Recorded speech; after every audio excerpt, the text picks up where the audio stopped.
அனைவருக்கும் வணக்கம். இன்னைக்கு நம்ம பார்க்க போகிற ஒரு பாடம் இக்கால இலக்கியம் 2024க்குரிய பாடம் பிஏ தமிழ். 2 மதிப்பெண்கள் வினாக்களை நாம் பார்க்க போகிறோம்.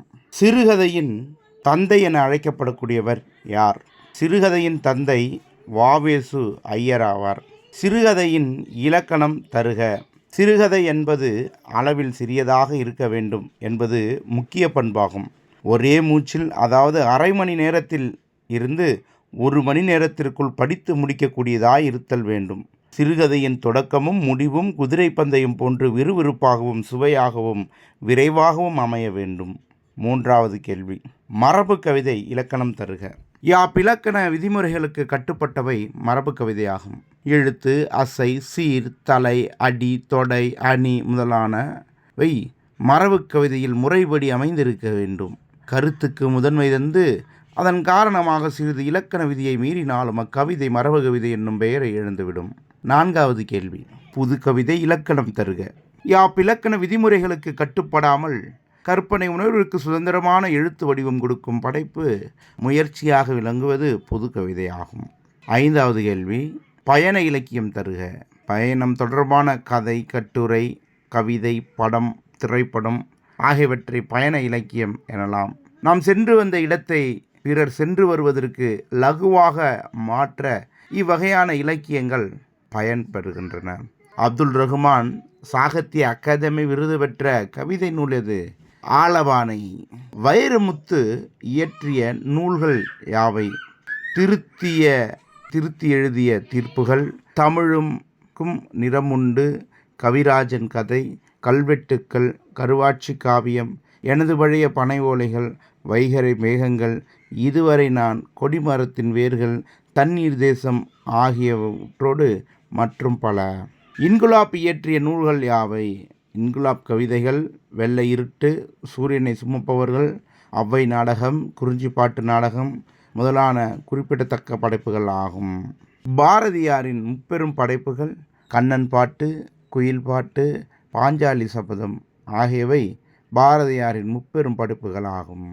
பாரதியார் பணியாற்றிய இதழ்கள் யாவை? 10வது கேள்வி, பாரதியார் பணியாற்றிய இதழ்கள் சுதேசிமித்திரன், சக்கரவர்த்தினி, இந்தியா போன்ற இதழ்கள். பாரதிதாசன் இயற்றிய நூல்கள் யாவை? அழகின் சிரிப்பு, குடும்ப விளக்கு, இருண்ட வீடு, பாண்டியன் பரிசு மற்றும் பல. சிறுகதையின் மன்னன் என்று அழைக்கப்படக்கூடியவர் யார்? சிறுகதையின் மன்னன் புதுமைப்பித்தன் ஆவார். 13வது கேள்வி, நரசையா குறிப்பு வரைக. காவிரி ராமலிங்கம் அப்பல நரசையா ஒரு தமிழ் எழுத்தாளர் ஆவார். இவர் ஒரிசாவில் பிறந்தார். தனது தொடக்க கல்வியை தமிழ்நாட்டில் பயின்றார். 1949ஆம் ஆண்டில் இந்திய கடற்படையில் சேர்ந்து கடற்படை கப்பல்களில் 10 ஆண்டு பணியாற்றினார். 14வது கேள்வி, நகுலன் இயற்றிய நூல்கள் யாவை? நாய்கள், நிழல்கள், நினைவு பாதை, வாக்குமூலம், நவீனின் டைரி ஆகியவை நகுலன் இயற்றிய நூல்கள் ஆகும். 15வது கேள்வி, அன்னார் இயற்றிய நூல்கள் யாவை? ஓவியம் வரையாத தூரிகை, எனக்கு கவிதை முகம், உடல் பச்சை வானம், பெருங்கடல் போகிறோம், ஜின்னனின் இருத்தோகை ஆகியவை ஆகும். புதுமைப்பித்தன் இயற்றிய 4 சிறுகதைகளை எழுதுக. தாப விமோச்சனம், பால்வண்ணம் பிள்ளை, ஞானக்குகை, உபதேசம்.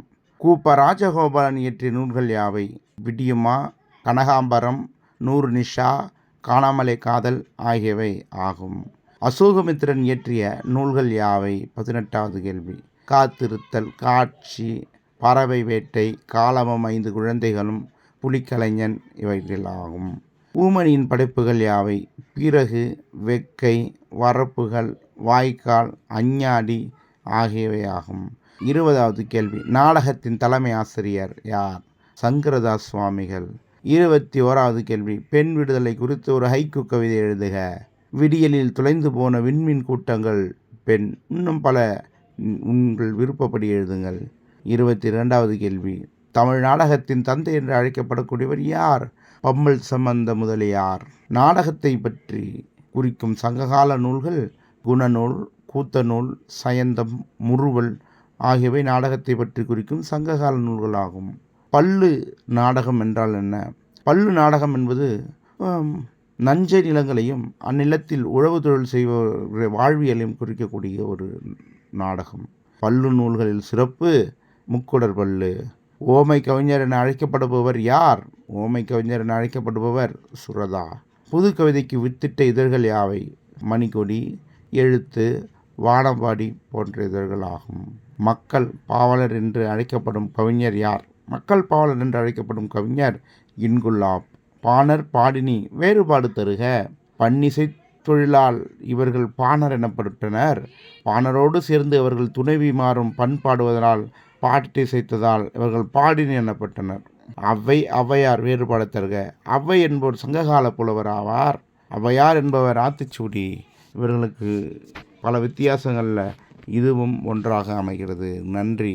28 கேள்விக்கு நீங்கள் பதிலை பார்த்துருக்கிறீங்க. மகிழ்ச்சி.